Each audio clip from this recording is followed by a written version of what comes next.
Ok, Pues bienvenidos a todos al seminario de hoy. Tenemos el gusto de tener a Martín, alumno de Dani, quien nos va a platicar de su trabajo de doctorado titulado Envolventes de estrellas de neutrones y evolución térmica. Martín está a punto de presentar su candidatura y nos va a platicar de cómo va su proyecto. Entonces, muchísimas gracias, Martín, por venir y platicarnos de lo que estás haciendo. Y sobre todo, estoy los micrófonos. ok. Muchas gracias por darme la oportunidad de presentarme. Ok, muy bien. Bueno, mi objetivo principal de mi presentación es que al final de ella podamos comprender las observaciones que tenemos a partir de los modelos teóricos que hemos y continuamos construyendo. En este caso, lo que llamamos curvas o funciones TBTEF. Entonces, mi presentación va a tener 4 puntos principales. Les daré un breve repaso sobre las estrellas de neutrones y lo que entendemos por teoría de enfriamiento. Después, hablaré del sistema principal de interés, que son las binarias de baja masa en acreción y la emisión en rayos X. Les hablaré después de los modelos de envolvente, lo que entendemos por el paradigma TBTEF, y concluiré la charla mencionando cómo son las envolventes en acreción y las características principales y lo que tenemos en progreso y para futuro. Ok, entonces, usualmente pensamos en una estrella como una pelota esférica. En este caso vamos a mantener la misma idea. El campo magnético es relativamente débil de nuestros objetos de interés. Débil, ¿verdad? 10 a la 9 veces el de la Tierra. Como verán, tienen una masa y un radio relativamente desproporcionados, una masa muy grande en un espacio muy pequeño. Pero esto hace que sean bastante interesantes, dado que tenemos un objeto muy, muy denso. La composición, por supuesto, ha sido un objeto de estudio por muchos años. Lo que tenemos por ahorita como imagen aceptada es que tenemos un núcleo interno y un externo. La composición, como verán, va más allá de neutrones. Tenemos en realidad un líquido superfluido de protones, de neutrones. Tenemos también electrones. Algunos especulan que puede haber quarks. De momento no iremos tan lejos, pero mantendremos únicamente esta pictura clásica.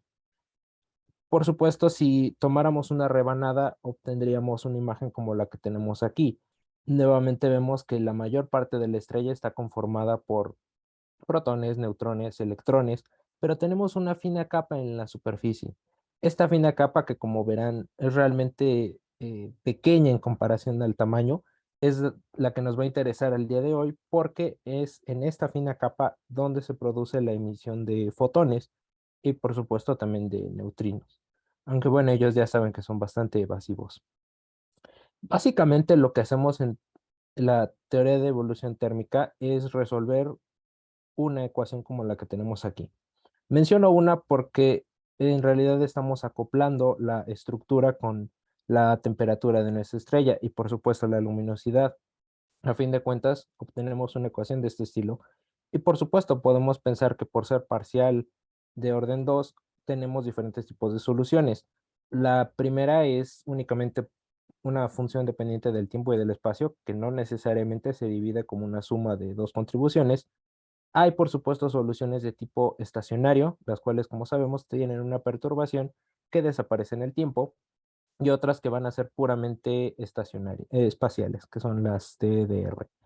Una observación importante es que si nos fijamos en las soluciones, podemos ver que en ciertos intervalos puede ocurrir que los tres tipos que hemos descrito aquí coincidan o se comporten de manera similar. Esto va a ser muy importante para lo que vamos a presentar el día de hoy.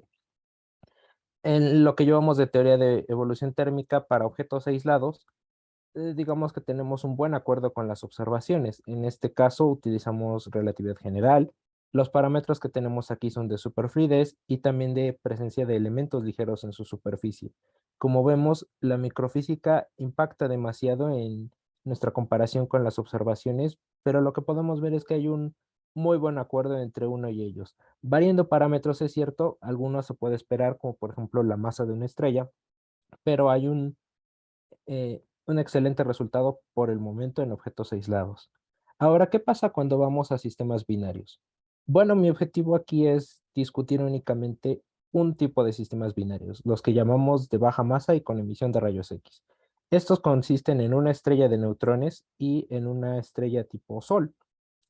En este caso, la que es de secuencia principal está donando hacia nuestra estrella de neutrones elementos ligeros, algunos un poco pesados como pueden ser nitrógeno, oxígeno, fierro incluso.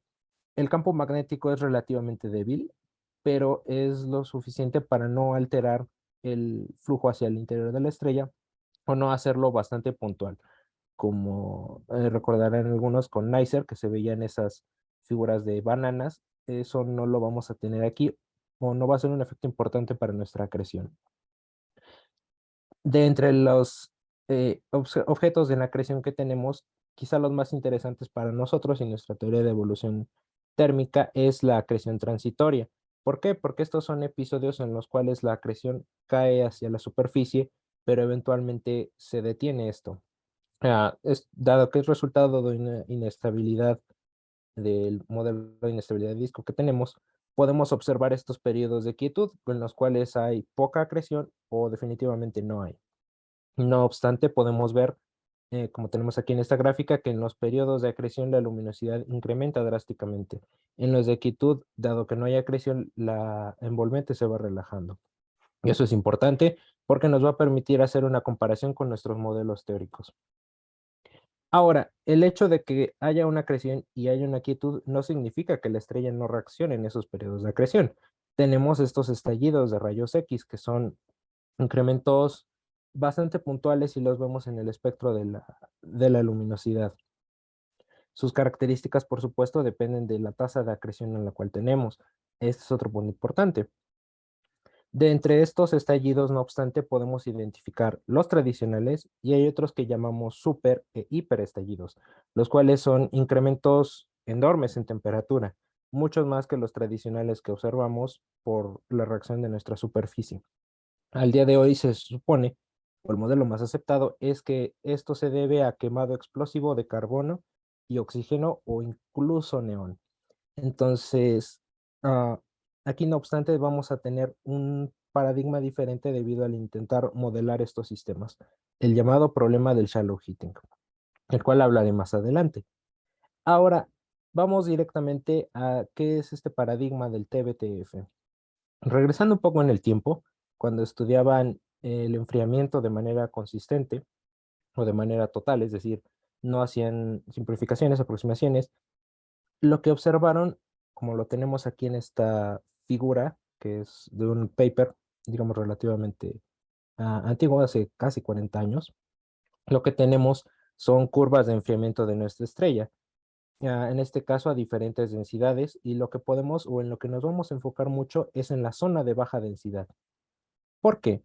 Porque los papers subsecuentes a estos que, como el que acabo de poner un ejemplo, discuten lo siguiente, que en esta zona de baja densidad, para un tiempo arbitrario, al parecer la solución que depende del tiempo se parece muchísimo a lo que tenemos en un estado estacionario. Además que la masa es casi la de la estrella y el radio está básicamente fijo también.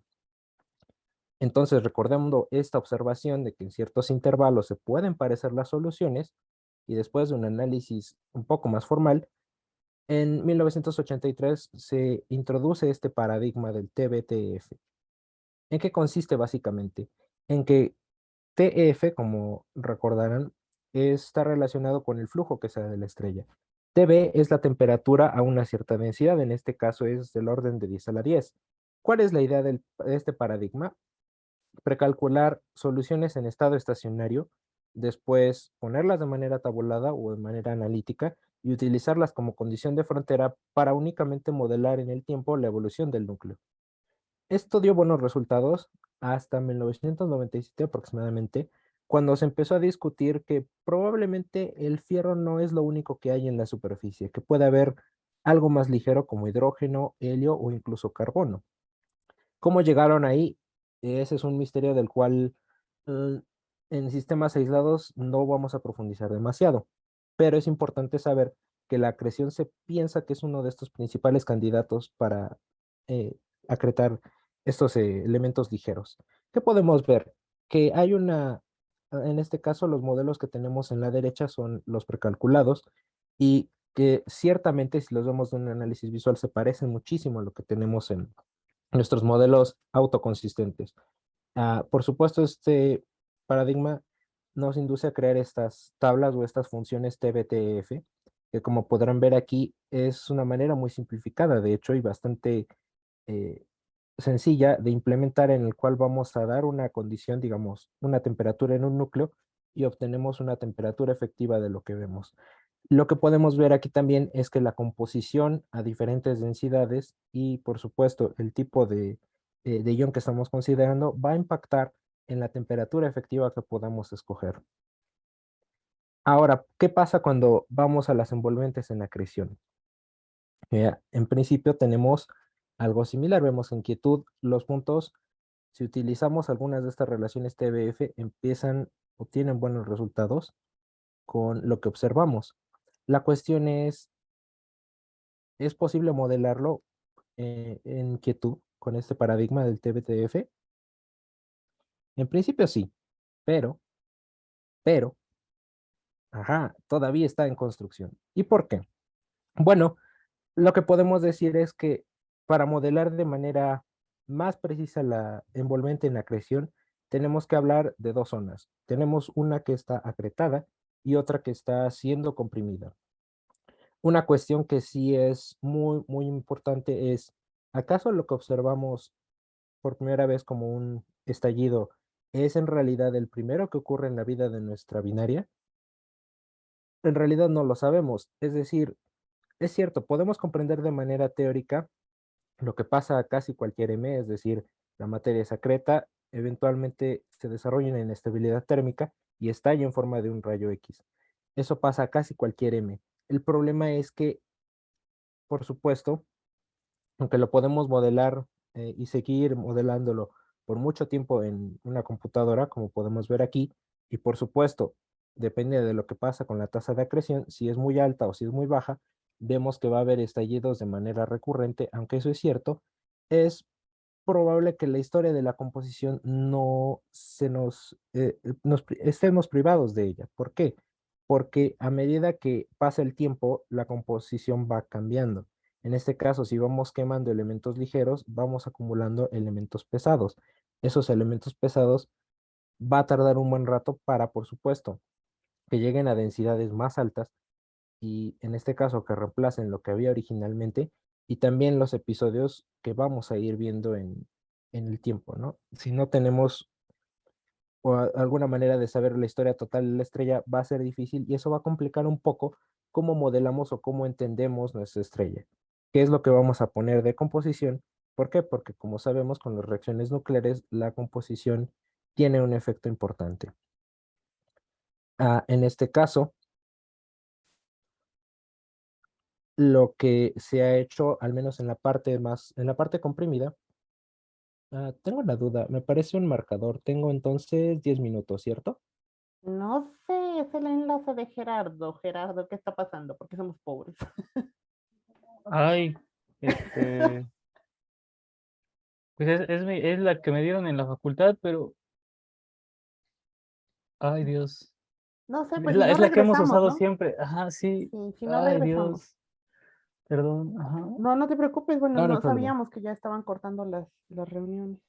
Sí, podemos abrirla otra vez, como dice Felipe. Entonces, disculpa Sí, Martín, sí, no, sí, no, no habíamos tenido ese disculpa. problema.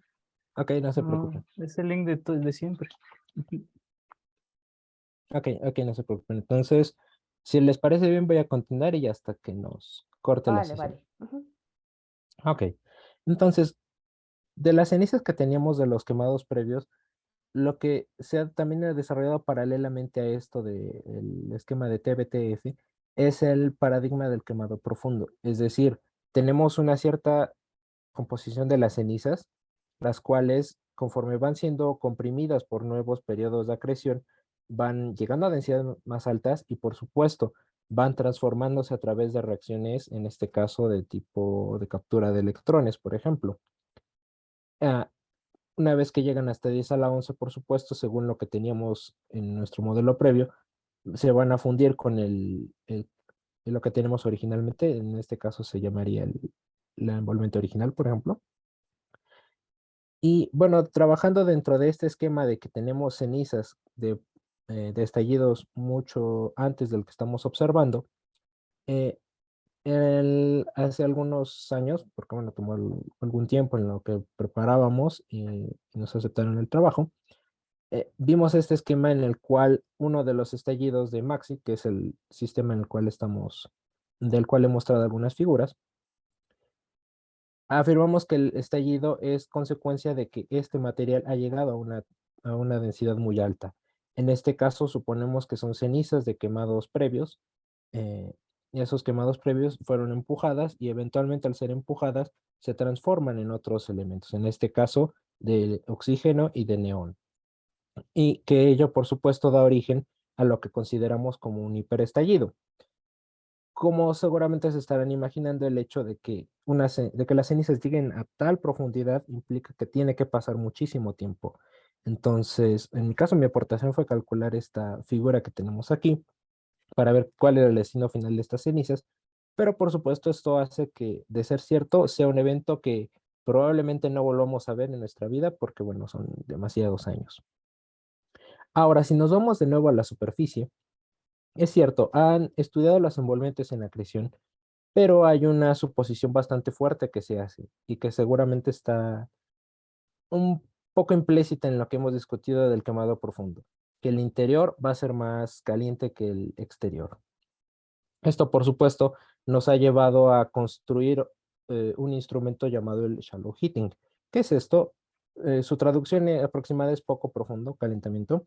En este caso es que es una fuente de calor que debe introducirse a densidades muy bajas y que nos permita explicar el espectro de nuestra estrella cuando ya no haya acreción. Recordaremos que estamos discutiendo periodos de quietud.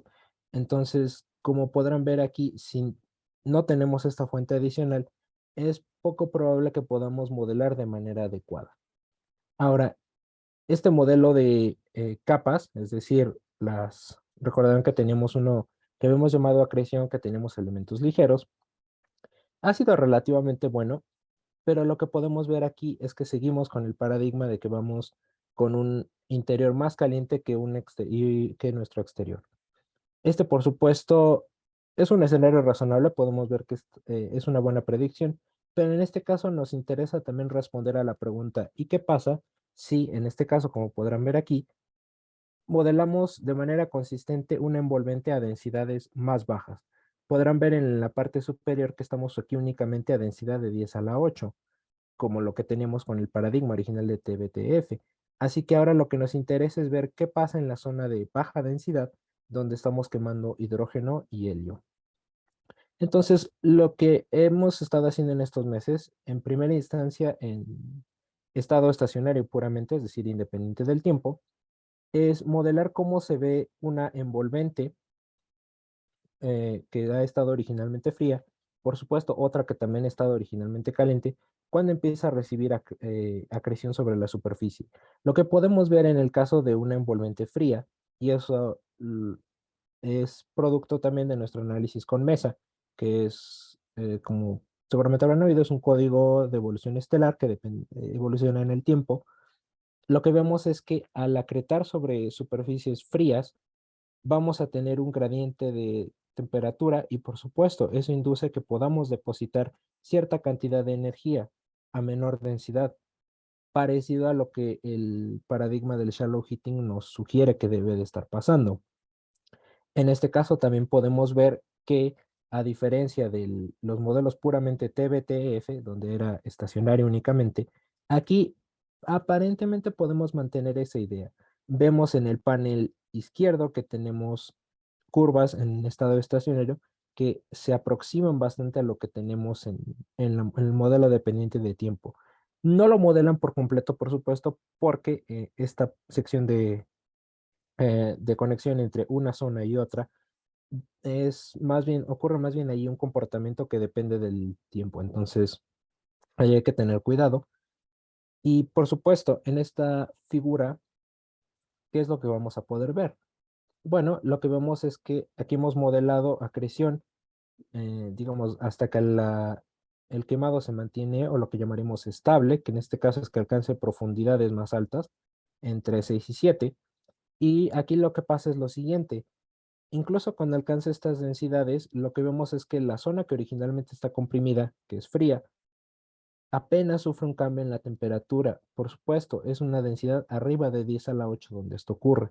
No obstante, parece que se queda de manera isoterma. Si continuamos con la acreción, no obstante, vamos a ver eventualmente este calentamiento de nuestra sección de alta densidad. Ah, entonces, ¿esto qué es lo que nos apunta? Bueno, en principio nos apunta a que si quisiéramos construir una relación TBTF, necesitamos encontrar una densidad de corte apropiada, porque recordemos, nuestra acreción va a terminar en algún punto de manera observacional. Entonces, para reproducir eso, estamos por el momento buscando esta densidad de corte, a la cual vamos a establecer una relación TBTF.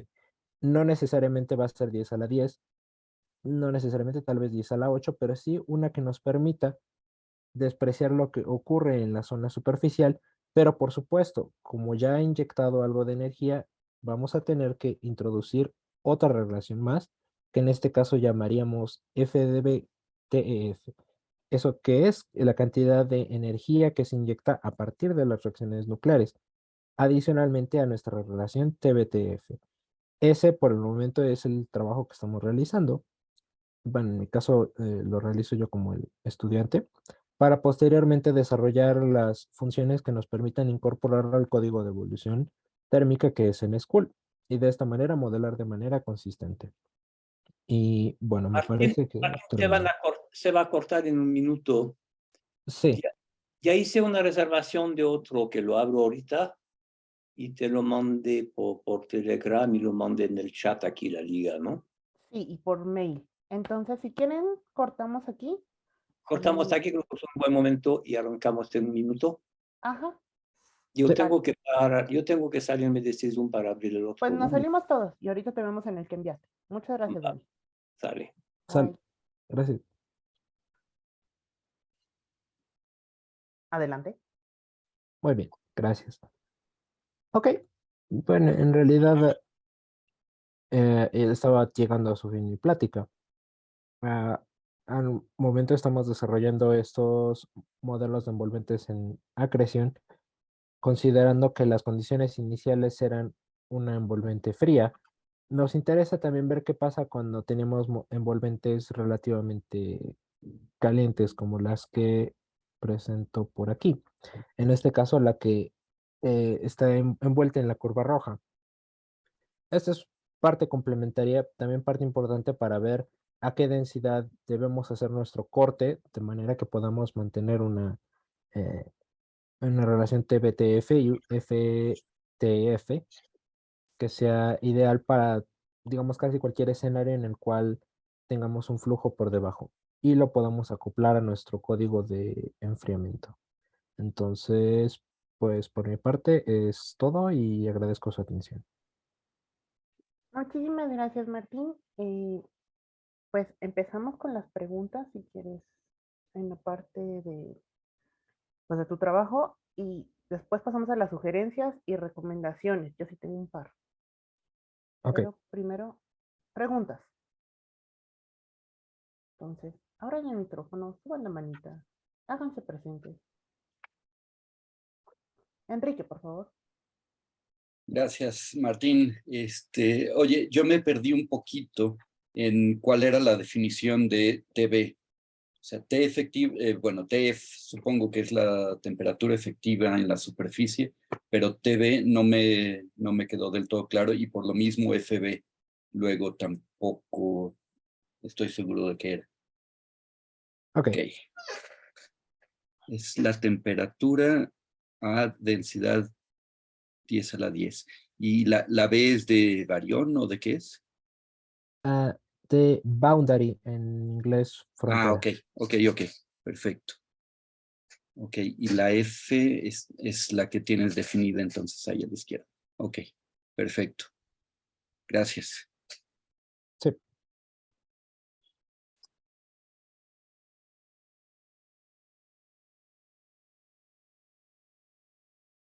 Sí, en realidad, como observación, esta TB es en notación de Gudmundsen. En realidad la hemos adoptado a casi todos los que trabajamos en el área.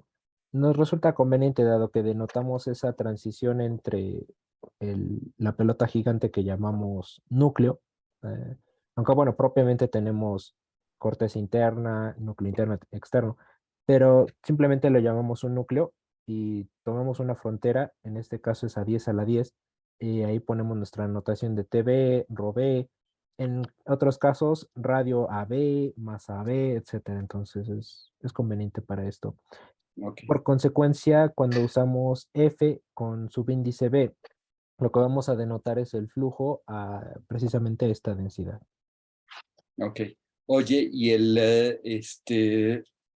cuando hablabas de tener otras cosas que no fueran hierro, bueno, supongo que el hierro es lo que logra sobrevivir del colapso, y decías que si no tenías binaria, que era difícil explicar las otras cosas, pero puedes tener fallback en una supernova, entonces podrías tener contaminación de otras cosas que no fueran hierro, supongo, ¿no?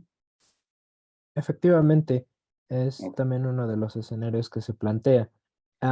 No lo mencioné quizá tanto, no enfaticé en ese punto porque quería llegar a binarias, pero sí, efectivamente, es un buen escenario. Y sobre todo porque como vemos en estas figuras de enfriamiento, es en cierta forma necesario tener estos elementos ligeros para poder explicar por qué hay objetos que son bastante calientes o por qué permanecen calientes en un buen Y intervalo de tiempo. en esos objetos siempre tienes binarias o algunos de ellos están solos. No, en algunos de ellos tenemos aislados, están Tienen solos. aislados, o sea, sí, sí suena que tienes que tener asimetría y fallback en tu supernova. Ok. Sí, aquí todos son aislados. En esta figura son puros aislados, ¿eh? Son cooling, Y en pulsares y todos, y en todos todo. ellos tienes otros elementos que no sean hierro. Pues se postula. Sí, Hay 3 o 4 los CCO donde hay evidencia que tendrían carbono en la superficie, ¿no? Ok. Y el artículo de Nature que discutimos está basado Ajá, en esto, ¿no? ajá. Nosotros no tenemos ni idea, no se sabe, no hay ninguna evidencia de nada. No Ok, hay líneas de absorción para determinar de qué está hecho. Entonces tienes que adivinar y ok. un parámetro libre que te... Y no hay líneas de absorción porque de plano no hay o porque no las logran ver porque están muy lejos y hacer espectroscopía es difícil No, o no, qué no hay. limitantes son. No hay. No, pensaban que con los espectroscopos de Chandra y Newton iban a haber líneas, pero no han visto. Sí, hay líneas, 2 o 3, pero son tremendamente anchas, como de 200 electronvolts. Ujú. Entonces, no es una línea estrecha como es normalmente. Y se han atribuido a porción ciclotrón de los electrones. Entonces, Y todo esto es, a demuestro que hay electrones en la superficie de la esfera de electrones, ¿no? ujú. Y Pero ya supongo sabemos. que toman en cuenta el redshift que sufren para salir de ahí. Sí, pero depende de la intensidad del campo magnético, que no sabes tampoco, entonces no sirve para nada. Ya, Líneas estrechas no hay, ok. entonces no sabemos. Es un educated guess. Ok. Una pregunta antes. Martín, ¿quién es tu sínodo? Si es que ya tienes sínodo. Todavía no. Eso lo vamos a solicitar en la próxima reunión. Ah, ok. Bueno, yo sí tengo un par de recomendaciones en lo Sí. que salen más preguntas.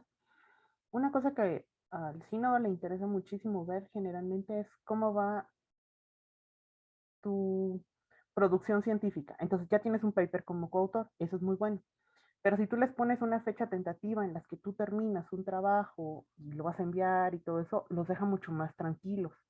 ¿Por qué? Porque generalmente en el documento lo que revisan es, o bueno, la candidatura para lo que es para revisar que todo vaya de acuerdo al plan. ¿Qué quiere decir esto? Bueno, que te vas a graduar en tiempo y que vas a sacar al menos un paper. Entonces, si tú pones un calendario diciendo, bueno, este semestre estoy haciendo este trabajo y por lo tanto en el siguiente o dentro de 2 me voy a poner a escribir y ya va a estar completo para yo mandarlo, para mandar mi paper el quinto semestre. y empezar otro tal, ¿no? Entonces, eso les da mucha confianza y generalmente piden eso en las presentaciones, ¿no? Así como que dónde has presentado tu trabajo, si vas a ir a congresos. Uh, es que la charla me gustó muchísimo. Solo Gracias. siento que le falta un poquito más enfocarlo a la necesidad de la charla, que es en este caso la candidatura. Ok, de acuerdo.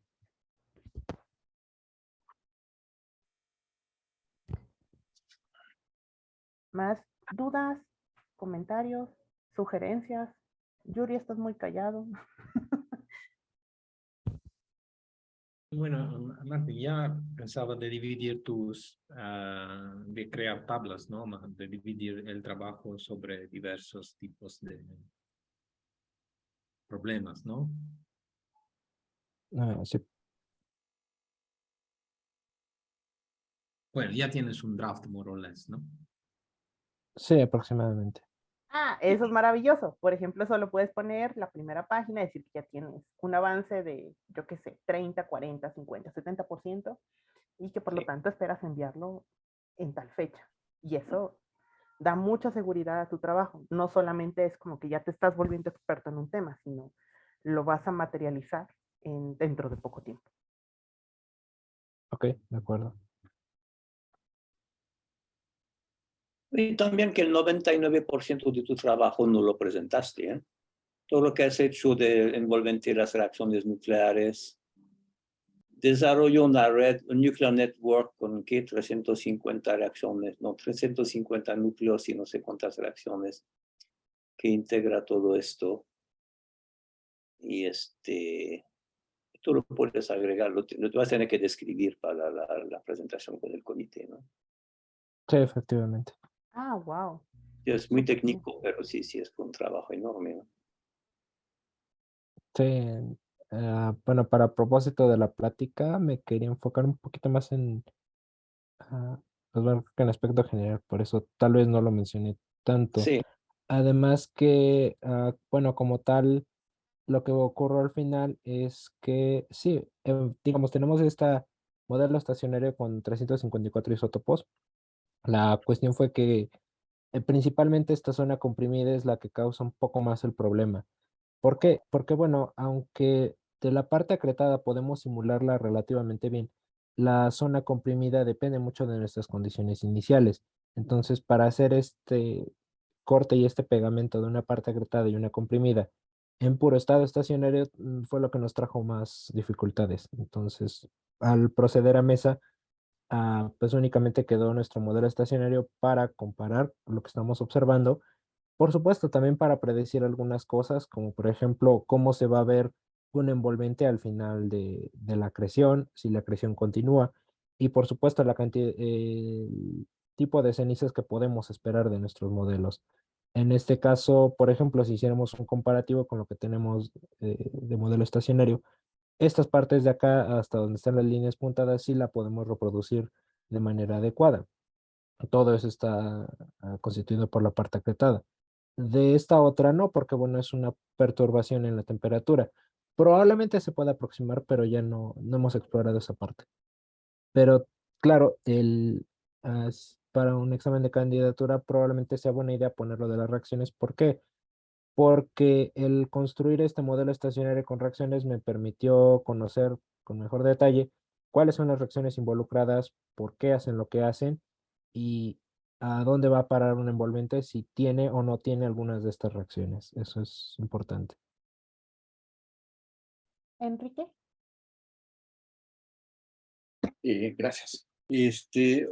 Me entra la duda. Aquí están usando low mass X-ray binaries. Entonces, tienes que la compañera desborda su lóbulo de Roche, transfiere un poco de masa, se aumenta la Q, entonces se separan y se despegan. Si metieras high mass X-ray binaries, esto no ocurriría, continuarías con una tasa de acreción que puede ir creciendo o puede ser relativamente constante dependiendo de la situación.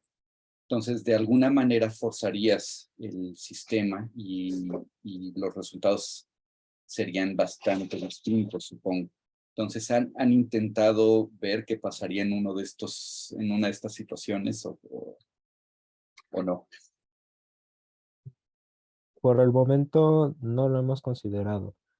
En principio también porque nuestros objetos de interés eran del tipo Maxi, que son en acreción transitoria. En este caso también era para explorar el escenario que vemos visto en el paper que ya con primer autor del profesor Dani, entonces ah, no sé, tal vez eso pudiera ser otro punto de exploración, pero para futuros trabajos. Ok, sí, suena interesante también. Bueno, gracias. Sí. Es que queremos acreción transitoria para ver la estrella cuando no esté acretando. Para HIMARS lo están haciendo con los tipos BE, ¿no? Con un pulsar que está en una órbita súper excéntrica, entonces cuando pasa cerca de la compañera, cruza el disco de acreción y acreción y después se queda quieto, ¿no? Pero en un sistema forzado, entonces no puedes hacer alguna predicción o algo así, Dani.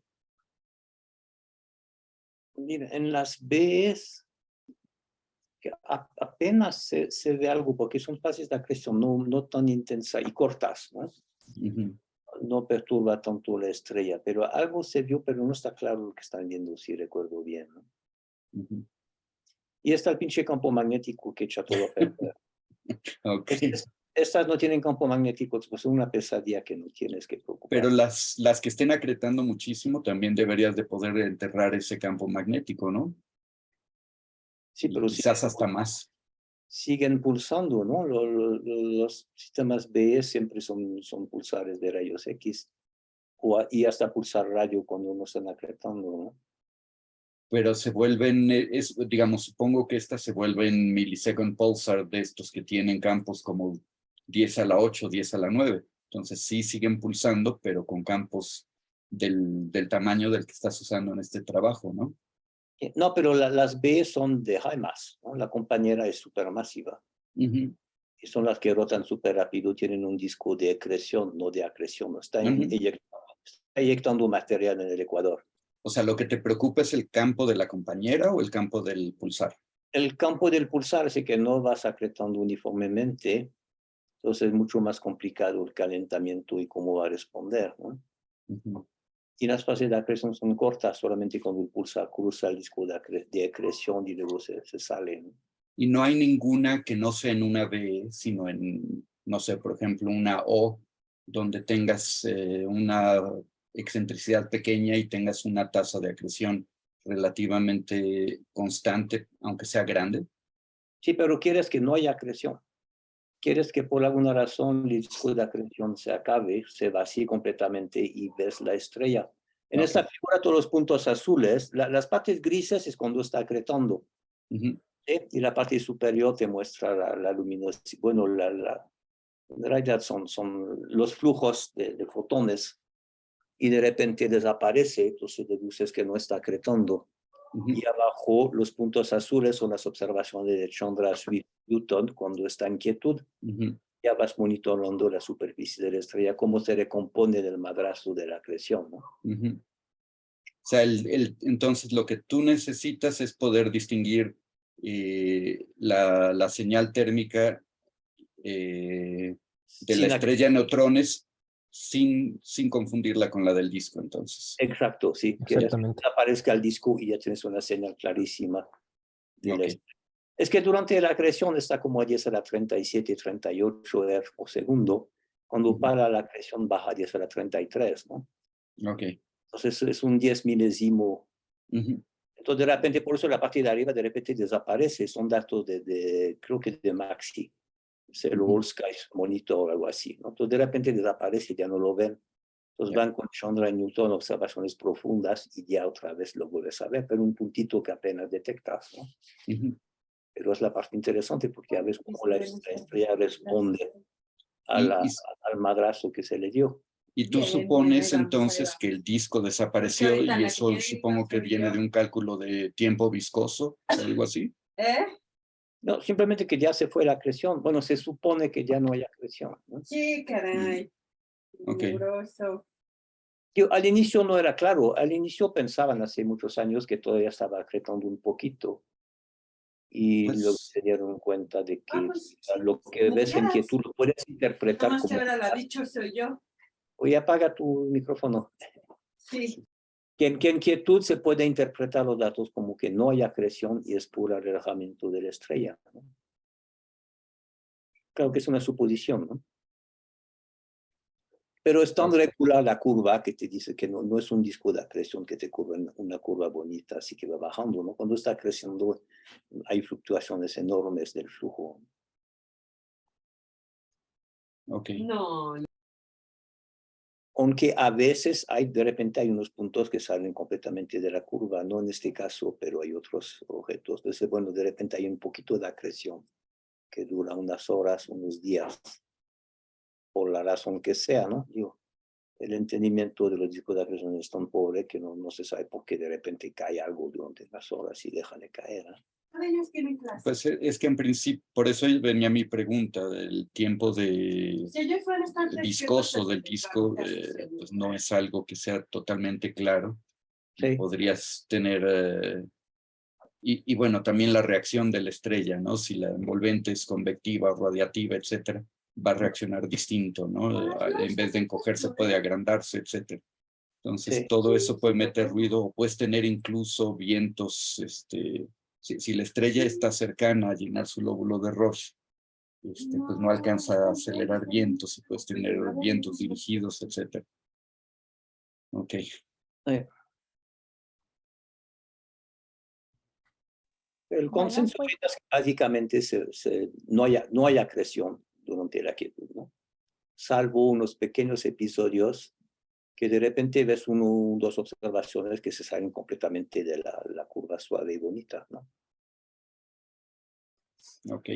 Y usualmente los que tienen esto además en el espectro es un espectro térmico y sigue una cola de alta energía, ¿no?